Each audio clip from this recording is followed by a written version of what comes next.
Aunque a mí mismo me cueste creerlo, soy ya un hombre del siglo XXI y mi arte el de escultor. Sin embargo, todo cuanto soy y cuanto tengo, lo agradezco a mi admirado y lejano maestro, don Pedro de Mena, que un 13 de octubre de 1688 entregó su alma al Altísimo. Quiere ser esta talla que nace entre mis manos un humilde homenaje a su memoria.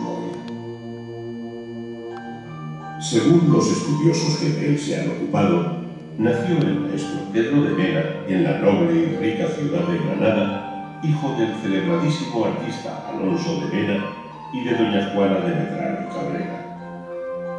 Vivió su infancia en el taller del padre, jugando y aprendiendo el oficio, rodeado de maderas, gubias, garlopas y escocinas. A la muerte de don Alonso, el joven Pedro tenía 18 años.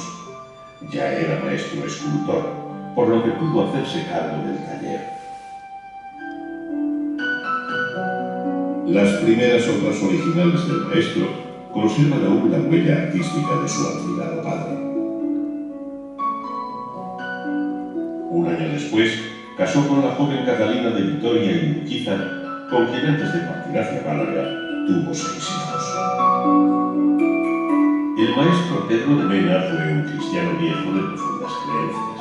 Manifestó su fe en el seno de su familia, en su arte y en la vida cotidiana. Así, se integró en la cofradía de los artistas, puesta bajo la advocación del Santísimo Corpus Christi, Ánimas y Misericordia de Granada, de la que llegó a ser hermano mayor. A los 50 años, ya en Málaga, fue designado oficial del Santo Oficio de la Inquisición. Pero lo que más ha impresionado siempre en él es que pidió ser enterrado entre las 2 puertas de la iglesia del monasterio de Santa Ana, donde profesaron sus hijas como religiosas, para que su lápida fuera pisada por todos los que entrasen al templo. En el año de 1652 tuvo lugar un verdadero acontecimiento artístico en Granada. Alonso Cano, el maestro de maestros, ocupó una ración en el cabildo de la catedral. Pedro de Mena púsose a su disposición como discípulo y colaborador, ofreciéndole el taller que había heredado de su padre. Al cumplir los 30 años, era ya un artista respetado y valorado en su ciudad natal. Pero la posibilidad de acabar la nueva sillería del coro de la Catedral de Málaga le condujo a trasladarse allí con su familia y su taller. Málaga era una ciudad pujante donde no encontró apenas competencia y donde el maestro iba a tener grandes ocasiones para triunfar. Instalóse en el barrio aledaño a la iglesia mayor, donde el cabildo otorgóle una vivienda como estipulaba el contrato. La sillería del coro de la catedral fue un trabajo excepcional y en ella plasmó una de las más completas y complejas galerías de santos que nunca antes se vieran, alcanzando la cima de su arte con figuras como San Lucas, San Marcos, San Ignacio, San Sebastián, San Juan de Dios o San Isidoro.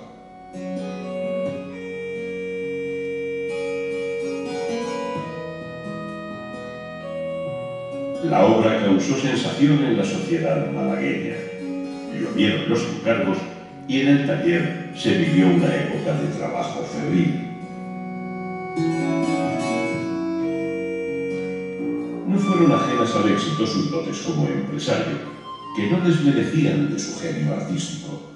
En plena madurez, llegó a percibir ingresos procedentes no solo de su arte, sino de la compra y el alquiler de viviendas, del comercio de la seda, de la compraventa de esclavos o del suministro de cera al cabildo de la Catedral de Granada. A los 35 años, el maestro viajó a Madrid para trabajar y sobre todo conocer directamente la obra de otros grandes maestros de la escultura.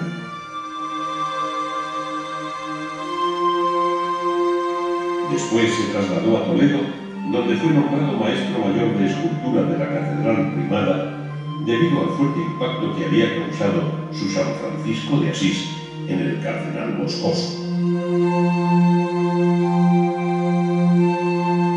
También es de estos años la impresionante Magdalena penitente.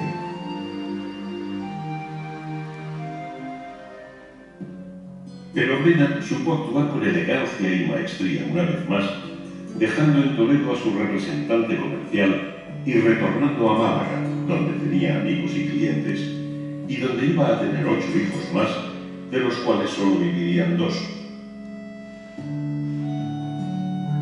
Se recuerda por su importancia los encargos que procedían de la corona o de su entorno, como la Dolorosa y el Ecce Homo de la Sala Capitular de las Descalzas Reales de Madrid.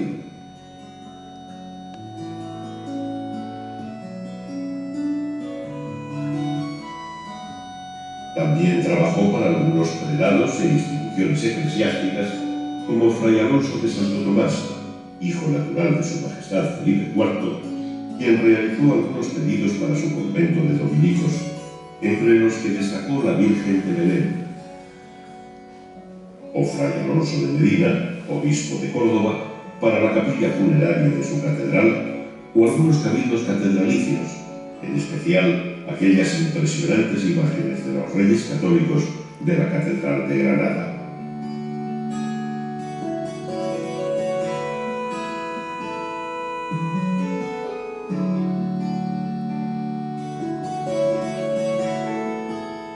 A ellos habría que añadir una larga lista de particulares de distinta extracción y procedencia que pagaban a gusto los altísimos precios que éste imponía.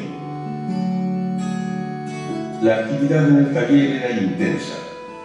Más que los retablos, Mena y sus ayudantes se dedicaban a imágenes de pequeño formato. En cambio, un tema común de aquella época, como el de Cristo de la Cruz, no fue demasiado tocado por el maestro. A pesar de ello, una de las obras más estremecedoras que salió de su taller fue el Cristo de la Buena Muerte, de portentosa belleza física.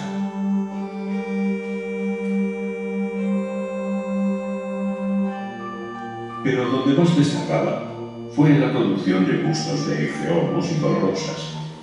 Estas imágenes convirtiéronse por su intensa expresión religiosa y el reflejo del dolor soportado en sello inconfundible del taller de Pedro de Mena.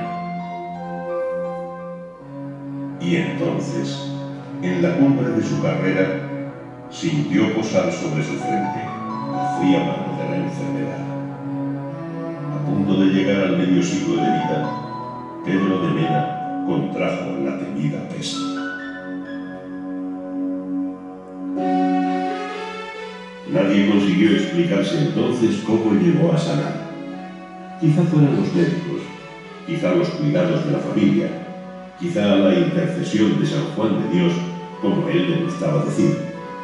El caso es que salvó la vida, aunque quedó con la salud muy quebrantada.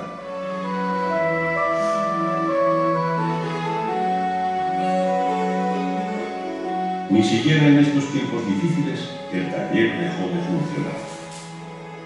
Mena preparaba los dibujos y bocetos previos. La mayor parte del trabajo de talla corría a cargo de sus discípulos, mientras él seguía de cerca todo cuanto hacía. Finalmente, encargábase de dar los últimos retoques, aquellos donde pudiera dejar la impronta de su calidad.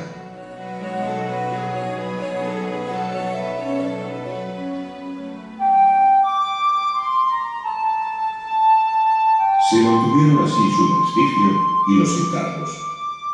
Hay que recordar de estos últimos años algunos trabajos notables, como el San José y la Inmaculada para las Carmelitas Descalzas, o las tallas de San Benito y San Bernardo del convento del Cister de Granada.